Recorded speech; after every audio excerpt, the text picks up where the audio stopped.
these are principles that if you start putting them, principles and disciplines, and if you start putting them into your everyday life, you'll notice they'll start to bleed over into other areas of your life. Help you just to be more efficient in every way. But if you start organizing yourself, you'll start to realize that you're getting more organized spiritually in your prayer time, in the way that you have just a little more time.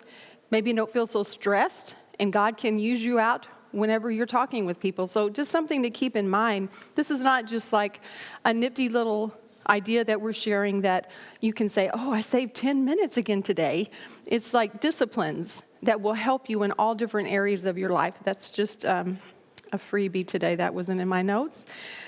So I'm going to start us off with a list of 5 things that I'm wondering if you have ever tried.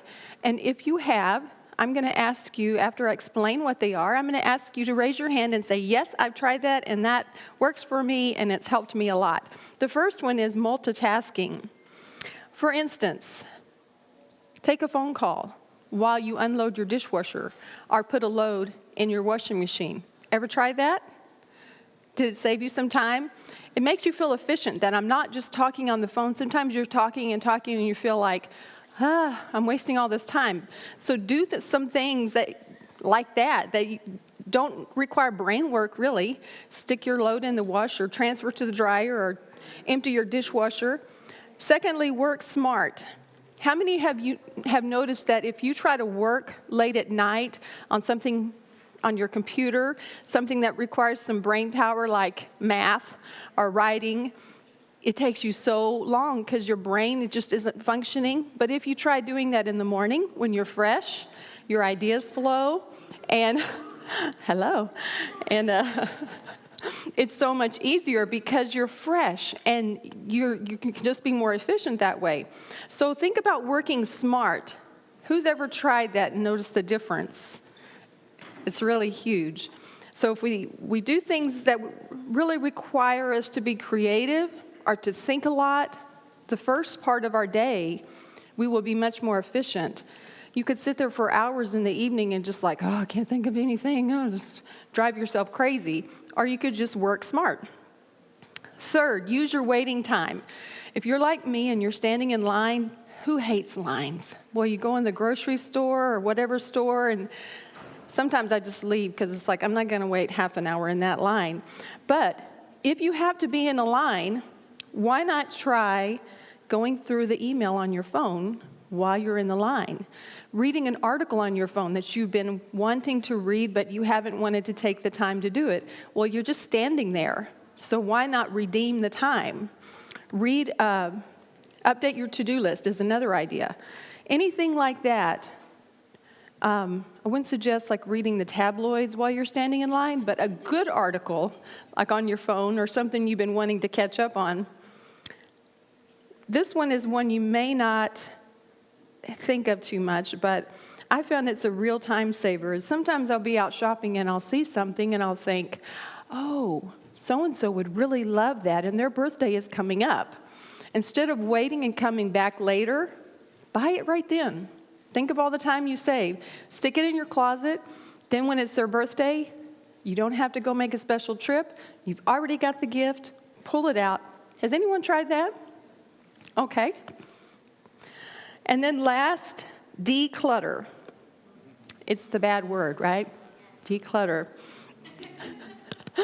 But think how happy your heart will be again when you declutter. You know, if you read any of those books, they tell you to make the 3 stacks, give it away, throw it away, or put it back in your closet. And really, it doesn't take that much time, and it really is like driving me crazy whenever I have stacks of things around my living room or my kitchen or whatever. So if you just take a few minutes and put things away, throw them out, give them away, then you've got less to move around. It's like opening your mail, do it one time, get it done. Bring it in, put it where it goes, or throw it away. Right? Who's ever done it? Decluttering, does it make your heart happy? Yes.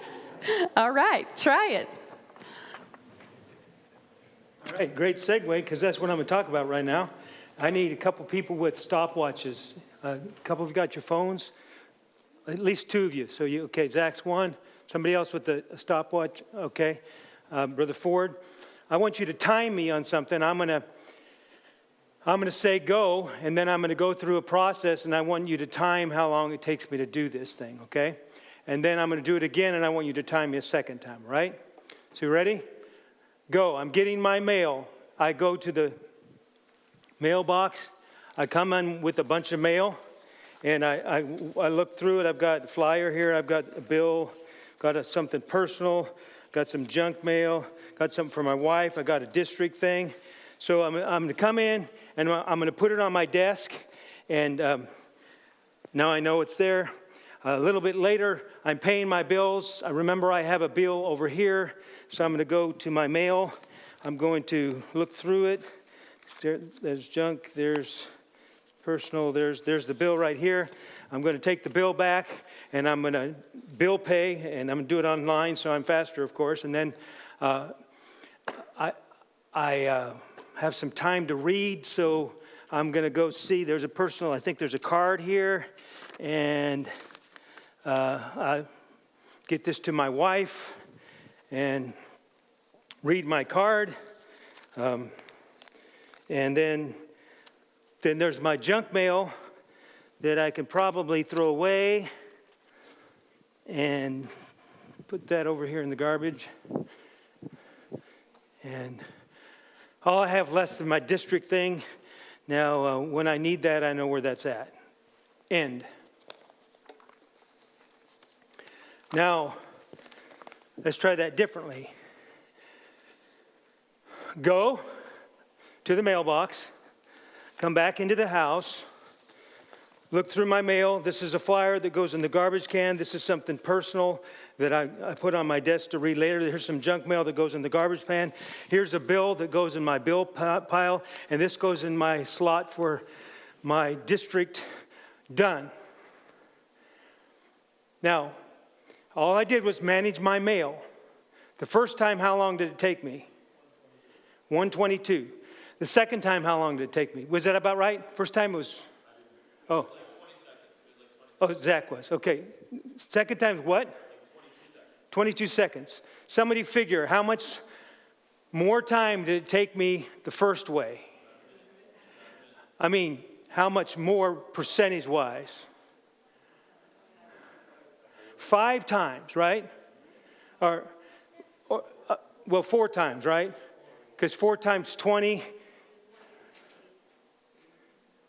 is 80. Okay. So I just spent 4 times as much time as I needed to with the mail because I handled it 3 or 4 times. And this is literally how I do it. When I walk in the house, I go to the table in our dining room and I sort, and a lot of things go right in the junk. The stuff that goes to my wife goes to my wife. The stuff that goes to my bill pile goes to my bill pile. And that may not seem like much, but if you do enough things that much more efficiently in your life, you've got 4 times the time other people have. Now, I know that's a little black and white, and that just saves me that bit of time. You won't actually have hours and hours and hours probably, but it does add up is what I'm saying. So if you can learn to do things like that and not tell yourself, oh, I'll get around to that. I touched on this earlier, something I still don't do very well at. When I do a project in the house, I go out to the shed and I get my tools. I bring in a bunch of tools and I do my project. And when I'm done, I'm tired by the time I'm done with my project. I go back to my shed and I just dump it all on sometimes just inside the shed door. I can't get away with this at home, but in my shed, I can get away with this.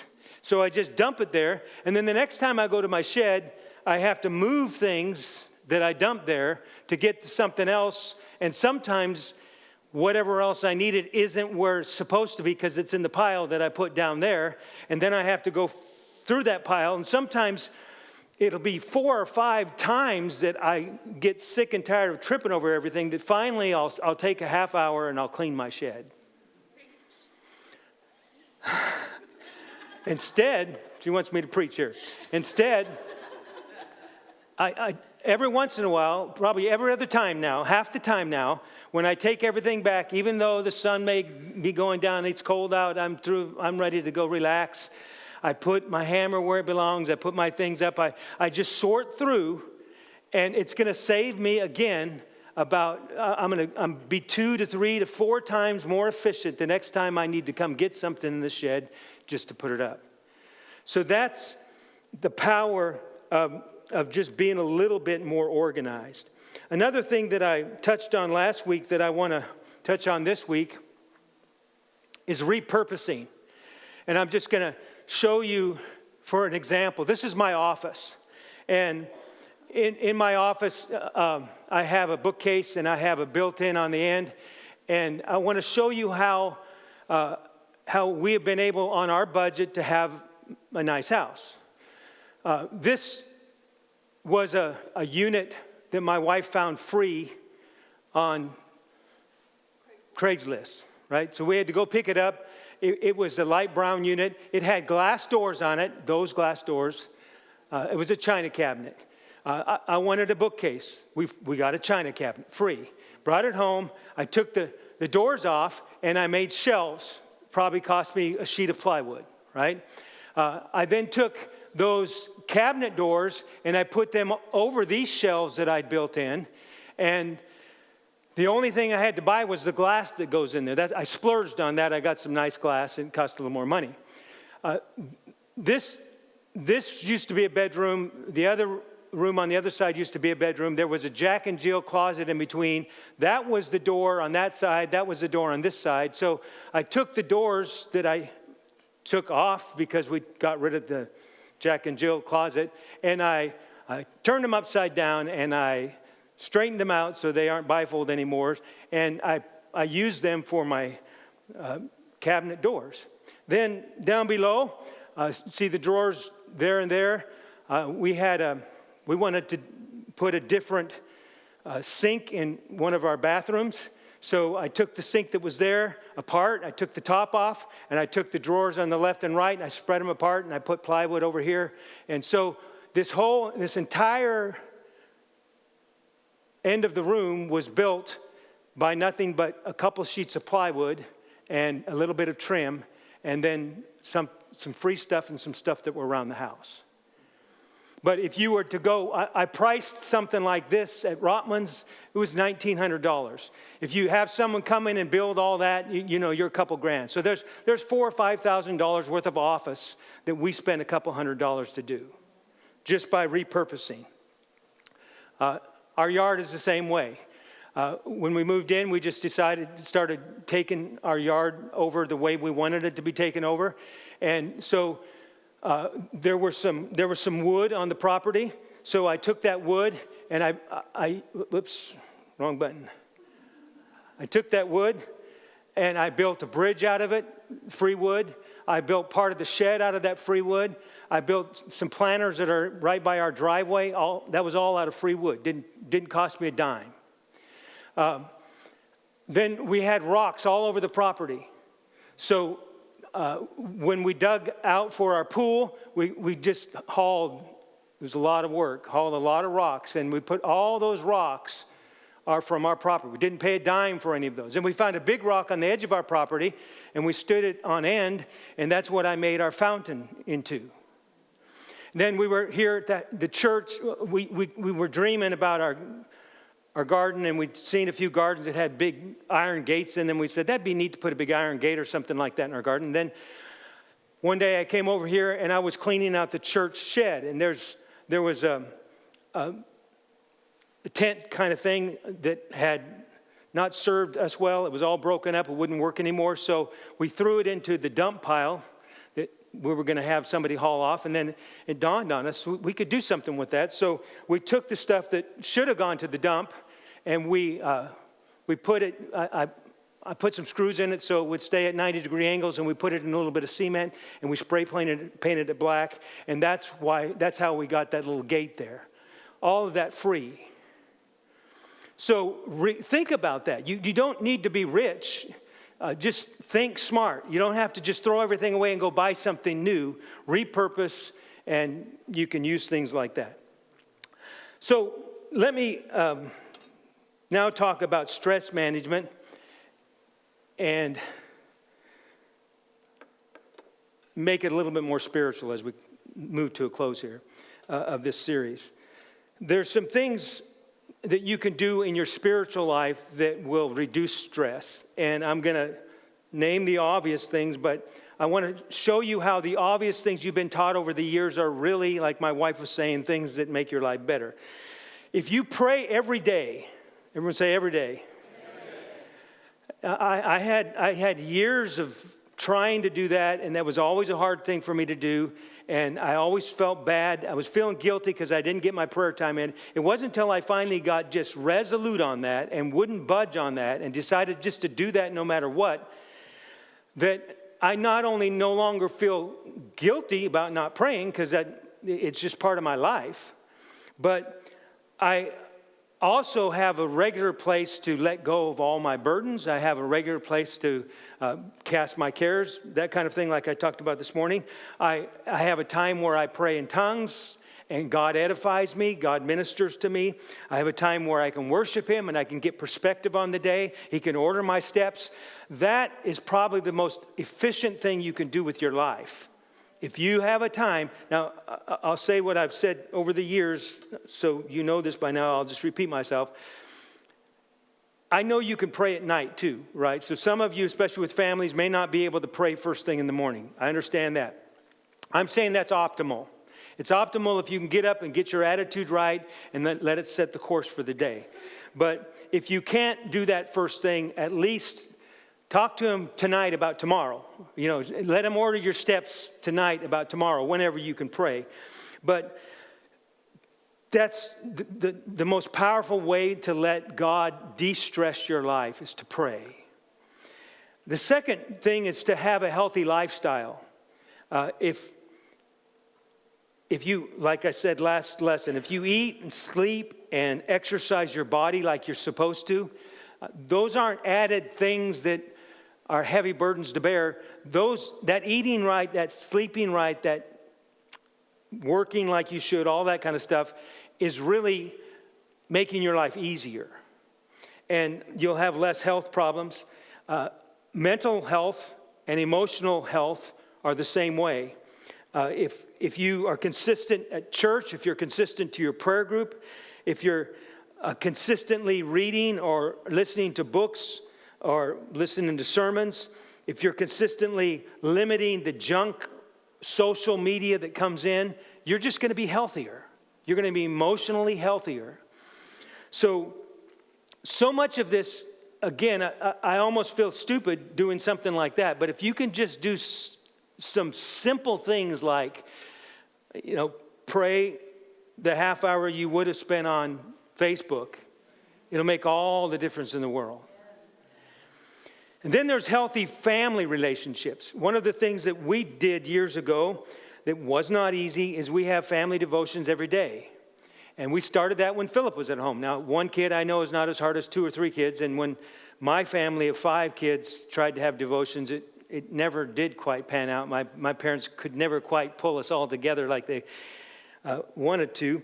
They'd get us up at 6 and we'd all be snoring while they were trying to do devotions. But if you can come together and do devotions, not just to say you did devotions, but that's when you can talk about family problems. That's when you can talk about things that your kids are, the Holy Ghost can have you talk about things that your kids are dealing with instead of going down and bailing them out and then talking about whatever they got in trouble for. If you, in your personal relationships, love one another, take time to express kindness to one another. That's like something as simple as mail.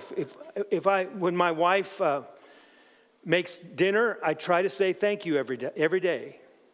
If I happen to go so far as to barbecues, she makes a big deal about, oh, thank you for barbecuing. And it's no big deal.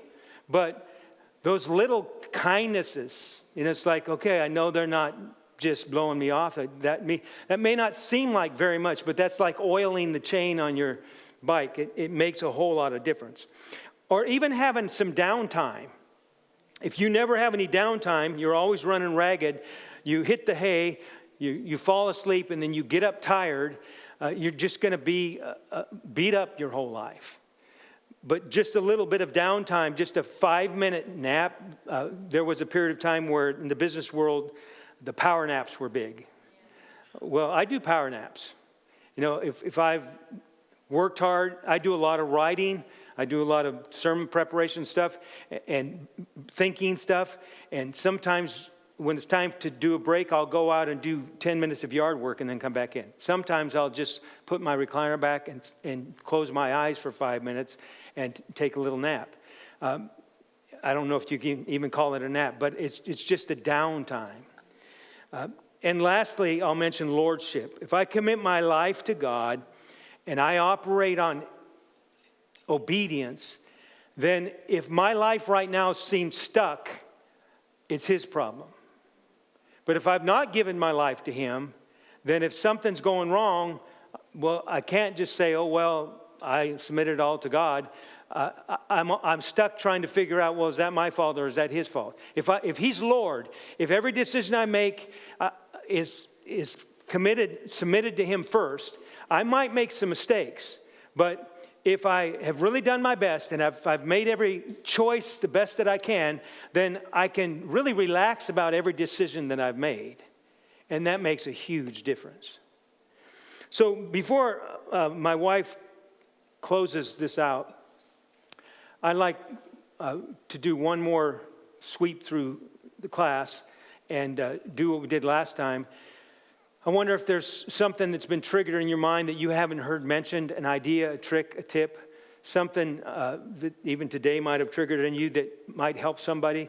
Because the point is not that we have the 35 keys to life here. It's more like if we just think about this, be purposeful, do some things on purpose. You may have come up with some things that I haven't. Somebody? Bob? I hear a lot of things like this, and it's like, okay, where do I start? When I learned drumming, there's a lot of rudiments you can learn. It's like, how do I incorporate them all? But if you just take one and start it and get that a habit in your life, it'll come out, and then you can go on to the next thing. Yeah, start somewhere. Yeah. Same with the remodeling project. Well, start with something you know how to do, and you'll get to the... My brother's famous, well, let me put it this way. My oldest brother will say this, so I can say this. He's famous for planning and planning and planning, and he'll think about all the things that could go wrong. He'll get so into the planning that he never does it. My other brother, he just goes in. He's just boom. And luckily, I kind of got a little of both in there. It helps me be a little more balanced. But sometimes my older brother will tell me, yeah, I should have done that, but then I got to thinking, well, I could do it this way, I could do it this way, and what if I do that, then what about that, and what about that? And sometimes it's just, just do something. Just do a little something to get into it. Somebody else? Emotions can cause inefficiencies, so if you do have some, be careful to process those. All right, good. Process them on principles too.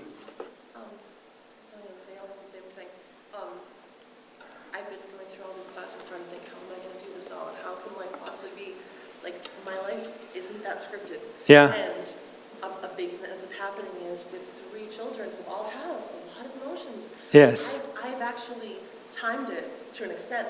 I can spend at least 3 hours a day just sitting down talking to people about their feelings. Yeah. That is not on my to-do list. Yeah. But what I have found is if I do make that time and for prayer and reading and we're starting the day with that, even if it brings me past where my schedule's but we're all these not done here yet. So I should be getting this done. I should be making breakfast, but I'm not done yet. Yeah. But if I start there, it's like, yes, I spent 4 hours talking about the meaning of life with three people today, but it's Yeah. So it's kind of okay if everything gets done. The most important things actually get done. Yeah. Most important things. 2 more. John? I was going to say what Bob said reminded me of, like, when you're painting, when somebody's painting or something. Like John Singer Sargent was a very famous American painter, internationally known. But he would, before you even started, he would just like sit there and look at what he was painting. And everything would start registering in his mind, like as far as, how do you get this color, how do you get this color, that effect over here. And then I'm going to encourage everybody to read the wisdom. It's going to be posted up here. We'll get some ideas and go home with some more wisdom. So, do you need some more examples? Yes. I already gave all I had now. We were working on a problem, so we missed what you said. Oh, okay. That's okay. Okay, so once you come and put your little Post-it on the board, you can enjoy the rest of your evening. But please take a minute to come and look at what other people wrote. I think it will be very interesting. It doesn't have to be long, just a little short insight, anything that you can share. Thank you all. Thanks for coming to the class.